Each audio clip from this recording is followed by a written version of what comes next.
साथियों, भाजपा के शीर्ष नेता खास तौर से प्रधानमंत्री नरेंद्र मोदी सबका साथ सबका विकास का बात करते हैं, लेकिन उन्हीं के पार्टी के कुछ नेता, कुछ विधायक एक वर्ग के विनाश की बात करते हैं और ये खुलेआम मंच से कहा जाता है, खुलेआम मंच से इसकी धमकी दी जाती है। उनके विधायक है महाराष्ट्र से राणे, नीतीश राणे, भाजपा के विधायक, और वो ये धमकी देते हैं मुसलमानों को। और वो ये भी करते हैं एक हरकत वहाँ पर कि जो हिंदू युवा हैं और ख़ास तौर से जो कट्टरपंथी सोच के हैं, उनसे ये कहते हैं कि जाओ जो करना है करो, कोई पुलिस तुम्हारा कुछ नहीं करेगी। पुलिस तुम्हें मारे तो उसके पुलिस के गाल पे थप्पड़ मारो और मैं तुम्हारे पीछे खड़ा हूँ, क्योंकि हमारा बॉस बैठा हुआ है मुंबई के एक बंगले में। और वो बॉस कौन है बताऊँगा।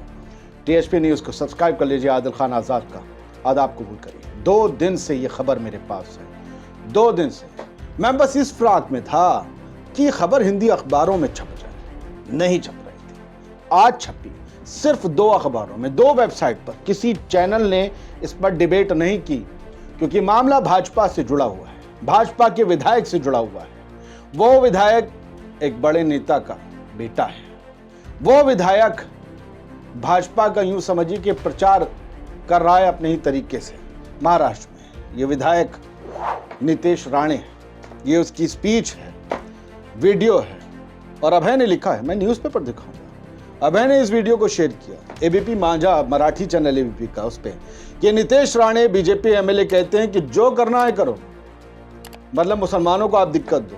अगर पुलिस तुम्हारे रास्ते में आए मुझे सिर्फ कॉल करो और मैं तुम्हारी सुरक्षा सुनिश्चित करूंगा। I will assure your safety. और कहते हैं police won't do anything to me, police मेरे साथ कुछ नहीं कर सकती, इंक्लूडिंग हेट स्पीच। ये लिखते हैं हेट स्पीच भी दूं तब भी, because our boss is sitting at Sagar bungalow, क्योंकि हमारा बॉस सागर बंगले में बैठा है। सागर बंगला पता है किसका है? महाराष्ट्र के उप मुख्यमंत्री, महाराष्ट्र के पूर्व मुख्यमंत्री देवेंद्र फडणवीस का। यानी ये कह रहे हैं कि मेरे ऊपर देवेंद्र फडणवीस का हाथ है और मेरा हाथ तुम्हारे ऊपर है, जाओ तोड़फोड़ करो, करो जो करना है करो। पुलिस वाले को मारने पीटने की बात कर रहे हैं, उन लोगों से कह रहे हैं कि पीट देना पुलिस वालों को, अपनी स्टेट पुलिस को। वो मंत्रालय है जो देवेंद्र फडणवीस का है, उसकी पुलिस को ये खुद पिटवा रहे हैं, ये कह के कि फडणवीस पीछे हैं। चल क्या रहा है? इतनी नफरत, इतना बेखौफपन, ऐसे, और इस पर डिबेट ना करना बेशर्मी। ये जलालत की हद है कि इस खबर को खबर नहीं बनाया गया। दूसरा ट्वीट, और कहते हैं if officers come your way won't forget to give him a tight slap. कि कोई भी आए तुम्हारे रास्ते में पुलिस वाला तो उसे सीधा चंकड़ मारना, मुंह पे थप्पड़ मारना बहुत जोर से, और कोई बात नहीं सुनना। अफसोस की बात, जब वो किसी प्रोग्राम में ये सारे ऐलान करके हिंदू युवाओं को भड़काने की कोशिश कर रहे थे, तब वहां पुलिस वाले खड़े हुए थे। पुलिस वालों की हिम्मत नहीं थी, हैसियत नहीं थी कि उन्हें रोकते, तब भी नहीं रोक पाए जब वो खुद पुलिस वालों को पीटने की बात कर रहा है। पुलिस की चिंता ना करें, फडणवीस है ना। भाजपा विधायक नीतीश राणे हिंदू जन आक्रोश सभा में बोले। कितने ये दैनिक जागरण कितने संभल के लिखता है, ना विवादित बयान, ना जहरीला बयान, ना मारपीट वाला बयान, ना भड़काऊ बयान। नीतीश राणे हिंदू जनाक्रोश में बोले। काहे का जनाक्रोश है? जॉब्स के लिए, रोजगार मांगने के लिए जनाक्रोश नहीं है, किसी को मारने पीटने का जनाक्रोश है।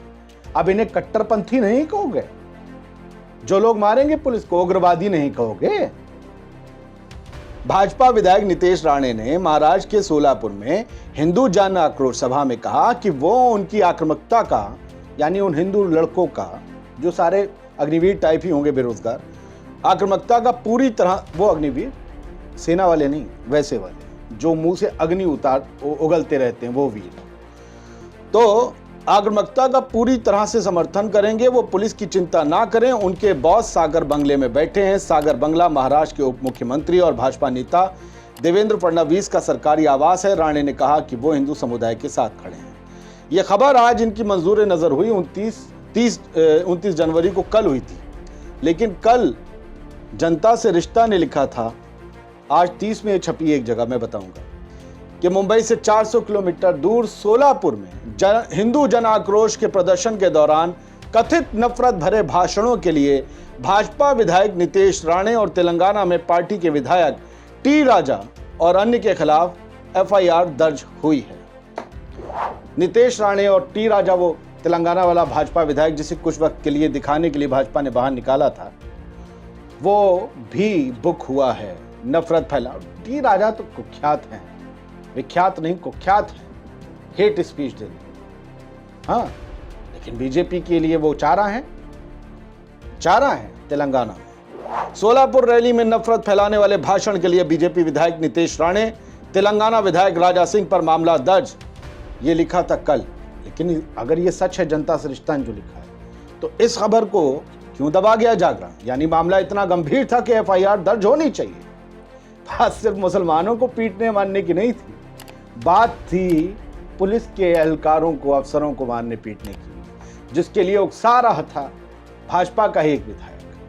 जी सलाम ने लिखा, विधायक बीजेपी विधायक के बिगड़े बोल। ओ, अभी कोई कह दे सपा वाला पुलिस वालों को मारो तो क्या बोलेंगे फिर ये?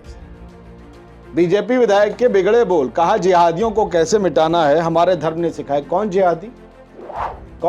कट्टरपंथियों को सिखा रहे थे, जो अपने विचारों से उग्रवाद फैला रहे हैं, उन्हें सिखा रहे थे कि जिहादियों। कौन जिहादी?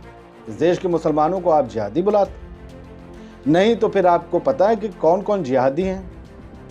तो आप देश की सरकार को बताइए, खबर दीजिए, या उन्हें खबर नहीं है? आप ज्यादा इंटेलिजेंट हैं। और क्या लिखा है इसमें ये लिखते हैं, सुर्खियों में रहते। अरे ये सुर्खियां नहीं है, ये बवाली बयान है, ये लोगों के बीच दंगा करा देगा। क्या ये समझना मुश्किल है इस देश की मीडिया के और हुकूमत के लिए? राणे ने रविवार को पंढरपुर में रैली के दौरान कहा कि वो हिंदू समुदाय के साथ खड़े हैं और उन्हें पुलिस कार्रवाई के डर के बिना काम करना चाहिए। राणे ने कहा, हम यहाँ किसी के काम में दखल देने नहीं आए हैं। मैं सभी जिहादियों से कहना चाहता हूँ कि आप जहाँ हैं वहीं रहें, हमसे ना भिड़ें, क्योंकि हमारे धर्म में हमें सिखाया गया है कि आपको कैसे मिटाना है। आपके जो धर्म है, बताया जाता है कई हजार साल पुराना है, तब मुसलमानों को मिटाने की बात लिखी है उसमें? या आप किसे मिटाने की जिक्र कर रहे हैं? कैसे मिटाना है हमें सिखाया गया है और वो मिट जाएंगे हैं? मैं उन हिंदू नौजवानों से कहना चाहता हूं, राणे साहब अपने आलीशान घर में चले जाएंगे। इनके बहकावे में आके कोई अलग हरकत मत करना। पढ़ो लिखो, तरक्की करो, जॉब ढूंढो, या ना मिले तो इजराइल चले जाओ, वहाँ आजकल जॉब खुली हुई। युद्धग्रस्त ज़रूर है, कई हमारे वीर जो हैं वो वहाँ बमों से बरस रही अग्नि की परवाह किए बिना जा रहे हैं जॉब करने। लेकिन इनके चक्कर में मत फंसना, करियर बर्बाद हो जाएगा, ज़िंदगी ख़त्म हो जाएगी, समझे? तो ये जो है हमसे ना भिड़े, हमारे धर्म में सिखाया गया आपको कैसे मिटाना। अच्छा, अगर आपको कोई पुलिसकर्मी सिर्फ इसलिए परेशान करता है क्योंकि आप हिंदू हैं, तो उसके चेहरे पर थप्पड़ मार दीजिए। मैं आपको आश्वासन दे रहा हूं कि हम आपके साथ हैं, सरकार आपके साथ है। सरकार और नितेश राणे उन लोगों के साथ हैं जो महाराष्ट्र की पुलिस को थप्पड़ मारे। अब महाराष्ट्र की पुलिस इन्हें किन गंभीर धाराओं में बुक करेंगी? क्या हमारे देश की एनआईए, यूएपीए टाइप की चीज़, या गृह मंत्रालय यूएपीए टाइप का चीज़ इन लोगों पर लगाएगा जो देश के युवाओं को एक दूसरे वर्ग के खिलाफ भड़का रहे हैं, इवन पुलिस वालों को भी मारने पीटने के लिए कह रहे हैं? क्या अमित शाह साहब के गृह मंत्रालय में इन बयानों को गंभीरता से लिया जाता है, या ये भी बस उसी की तरह गोली मारो सालों को वाले की तरह मुस्कुरा के कहा गया है, हंसकर कहा गया है? बड़ी गंभीर समस्या है ये नफरत, बड़ी गंभीर समस्या है। इसे खत्म करने के लिए सोचना होगा, हुकूमत को नहीं तो आवाम को नहीं तो अदालतों को। खत्म करने का मतलब वो वाला नहीं है जैसा नारायण राणे कह रहे हैं, प्यार से खत्म होगी, कार्रवाइयों से खत्म होगी। मुझे लगता है देश की जनता को ये सोचना चाहिए कि वो किन जनप्रतिनिधियों को चुन रहे हैं, क्योंकि बच्चे बहुत से इन्फ्लुएंस होकर उन्हीं जनप्रतिनिधियों से राजनीति में आने के बारे में सोचते हैं। क्या आपके बच्चे किसी समुदाय के खिलाफ मारने काटने की पीटने की बात करेंगे तो आपको अच्छा लगेगा? इसलिए वोट देने से पहले हमेशा देखिएगा कि आप वोट किसे दे रहे हैं, क्या वो आपके वोट के काबिल भी है। जब आप अपनी बच्ची, अपने बेटे के लिए शरीफ घरों में रिश्ते ढूंढते हैं तो अपने इलाके के लिए शरीफ विधायक क्यों नहीं ढूंढते? मेरी नज़र में वो आदमी शरीफ नहीं जो किसी को मारने पीटने की बात करे, लोगों को उकसाए।